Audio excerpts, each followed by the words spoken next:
tahun dari tahun 1444 Hijriah, dan kita telah masuk hari ini itu di tahun 1445 Hijriah. Bapak Ibu hadirin yang sangat berbahagia, ada banyak sebenarnya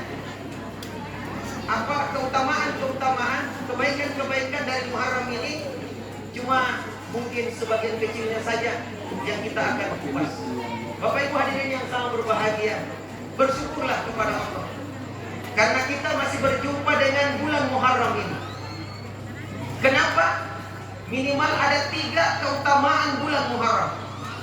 Orang biasa bilang inilah bulan panas. Begitu Pak camatnya, bulan panas ya katanya. Makanya banyak orang tidak mau buka toko di bulan Muharram karena dibilang bulan pace. Banyak yang tidak mau bangun rumah di bulan Muharram. Bahkan banyak yang tidak mau kasih kawin anaknya di bulan Muharram. Makanya kemarin itu terakhir banyaknya undangan. Ditanya kenapa? Zulhijjah Ustaz, dihindari Muharram. Padahal Muharram inilah sebenarnya kalau Anda kasih menikah anaknya, banyak keberkahannya, banyak keutamaannya. Saya ingin sebutkan minimal 3 keutamaan Muharram. Yang pertama, Muharram adalah merupakan salah satu di antara bulan-bulan haram. Bulan yang sangat dihormati, yang sangat diagungkan, di mana di bulan-bulan haram itu dilarang kita berperang, dilarang kita bermusuhan di bulan Muharram. Makanya orang-orang Arab dulu kalau sudah masuk bulan Muharram, mereka gencatan senjata. Makanya andaikan kita tahu semuanya bagaimana bulan-bulan haram ini keutamaannya, maka pada saat ada orang mau bertengkar di bulan haram, dia bilang apa? Berhenti bagi dulu, lewat baru kita lanjutkan lagi. Inilah jemaah sekalian yang sangat berbahagia. Rasulullah menyebutkan bulan-bulan haram itu ada 4 bulan haram. Bulan mulia, di mana kalau kita melakukan kebaikan di dalamnya dilipat gandakan pahala kita. Tapi kalau kita melakukan kemaksiatan di dalamnya dilipat gandakan juga dosa kita.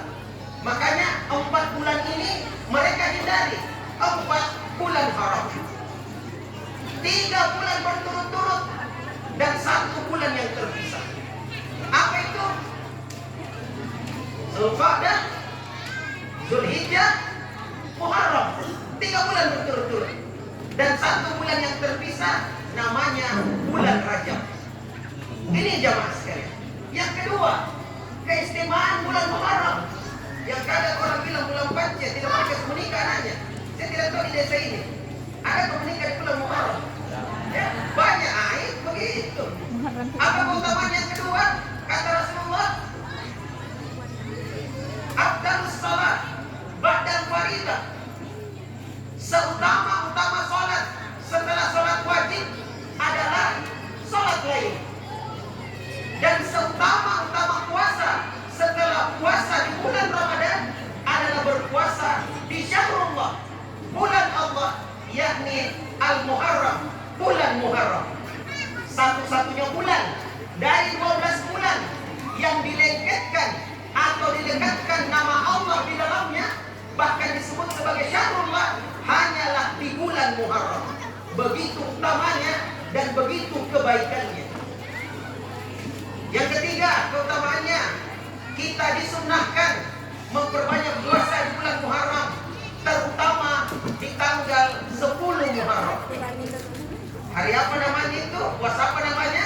Puasa Asyura. Jadi sebelum diwajibkannya puasa di bulan Ramadan, Rasulullah itu melaksanakan puasa, yakni namanya puasa Asyura di tanggal 10 Muharram. Apa keutamaannya? Orang yang melaksanakan puasa di 10 Muharram itu akan diampuni dosanya setahun yang lalu. Luar biasa jemaah sekalian.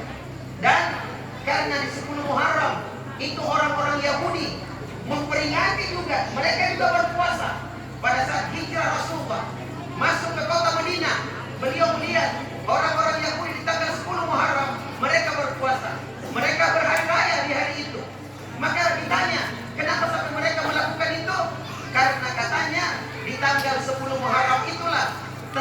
bebasnya atau lepasnya atau selamatnya Nabi Musa dari kejaran Firaun. Hari di mana selamatnya Nabi Musa itu di tanggal 10 Muharram, maka mereka merayakannya dengan berpuasa. Sehingga suatu waktu Rasulullah mengatakan, andaikan saya masih berjumpa bulan Muharram di tahun yang akan datang, maka saya akan berpuasa di tanggal 9-nya. Inilah dikenal dengan nama puasa Tasu'ah, jamaah sekalian. Jadi ada puasa tanggal 9, ada puasa tanggal 10, ya, untuk menyelisihi daripada umat Yahudi. Jadi kata para ulama, 3 puasa itu sebenarnya puasa di Muharram ini. Yang pertama, yang utuh, dia berpuasa 3 hari berturut-turut, 9, 10, 11, itu boleh. Yang kedua, kalau tidak mampu 3 hari, 2 hari, 9, 10 atau 10, 11. Dan yang ketiga, kalau tidak mampu juga 2 hari, 1 hari. Ya, tanggal berapa itu? Di tanggal 10 Muharram. Mudah-mudahan Bapak Ibu sekalian, lewat semarak Muharram ini bukan hanya sekedar kita meramaikannya dengan menghadirinya, dengan lomba dan lain sebagainya, tetapi kita juga mengisinya dengan ibadah kepada Allah Subhanahu wa Ta'ala. Karena saya berdiri di sini, kata protokol tadi, bukan untuk apa tadi Ustaz? Hanya untuk mencerahkan apa? Dan mencerdaskan, bukan untuk menghibur, bukan deh, tetapi untuk memberikan informasi-informasi menyangkut tentang Muharram. Ini mudah-mudahan tahun depan kalau ada lagi semarak Muharram di desa yang lain, mudah-mudahan bisa masuk dalam soal-soal cerdas cermatnya. Ya, kenapa ini kita harus tahu sejarah ini. 1445 Hijriah. Ini tahun Islam. Dari mana ini asalnya? Dan kenapa Muharram bulan pertama? Bukan Ramadan, bukan Zulqa'dah, bukan Zulhijjah. Kapan ini? Kenapa sampai ada ini? Apakah ada pada zaman Rasulullah? Tidak ada. Tidak ada itu tahun-tahun begini pada zaman Rasulullah. Yang ada pada saat itu hanya merupakan gejala-gejala alam. Lahirnya Rasulullah di tahun gajah, ya, karena pada saat itu diserbu Mekah oleh tentara bergajah. Lantas kapan munculnya Muharram ini? Kapan munculnya bulan Hijriah ini? Tahun Hijriah ini. Jemaah sekalian yang sangat berbahagia, sedikit tentang sejarah. Ini pada zaman Umar bin Khattab radhiyallahu anhu, 17 tahun setelah Rasulullah hijrah dari Mekah ke Madinah. Abu Musa al-Asy'ari, salah seorang gubernur pada saat itu, mengirimkan surat kepada Umar bin Khattab.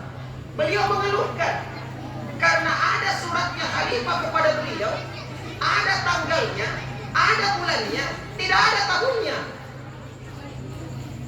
Maka ini mempersulit kearsipan. Arsiparis susah ini. Jadi kearsipan sudah ada pada zaman dulu, dan mereka menghitung berdasarkan tanggal-tanggalnya, tapi tidak ada tahunnya. Dan ini menjadi masalah yang sangat besar. Maka Umar mengatakan, kalau kita tidak selesaikan sekarang ini, di masa ini, maka akan bermasalah sampai tahun-tahun yang akan datang. Maka dikumpulkanlah sahabat-sahabat utama. Ada dipanggil Ali bin Abi Thalib, Abdurrahman bin Auf, Utsman bin Affan, ya, Sa'ad bin Abi Waqqas, dan beberapa sahabat yang lain, termasuk Talha dan beberapa sahabat yang lain. Itu dikumpulkan untuk dimusyawarahkan bagaimana kita menentukan sendiri penanggalan Islam itu. Tapi ada yang menyebutkan juga dalam tarikh sejarah, sebenarnya ada juga yang menyebutkan, ada datang kepada Umar, datang bawa surat perjanjian tentang utang piutang. Maka pada saat ada surat perjanjian itu dibayar di bulan Sya'ban, tapi tidak tahu Sya'ban tahun ini kah, Sya'ban tahun depan kah, atau Sya'ban lain kali. Maka ini jadi masalah besar. Maka mereka bersepakat. Pada saat mereka diskusi, ini pentingnya diskusi, ya, bukan otoriter, diskusi. Maka ada 4 opsi. Kapan kita mulai tahun baru Islam? Ada yang mengatakan, bagaimana kalau kita mulai dengan kelahiran Rasulullah? Maka yang lain mengatakan, jangan nih, Jangan sampai kalau hari lahirnya Rasulullah sama dengan umat yang lain, Rasulullah dikultuskan menjadi Tuhan. Maka jangan kalau begitu. Oke, opsi pertama batal. Ada yang usul, bagaimana kalau kita jadikan tahun baru Islam awal tahun itu adalah hari kematian Rasulullah. Nah, ditolak lagi, jangan. Karena jangan sampai umat Islam bersedih pada saat itu. Yang ketiga, bagaimana kalau turun pertamanya ayat diangkatnya Nabi dan Rasulullah SAW, maka tidak juga diterima. Akhirnya muncullah Ali bin Abi Thalib radhiyallahu anhu.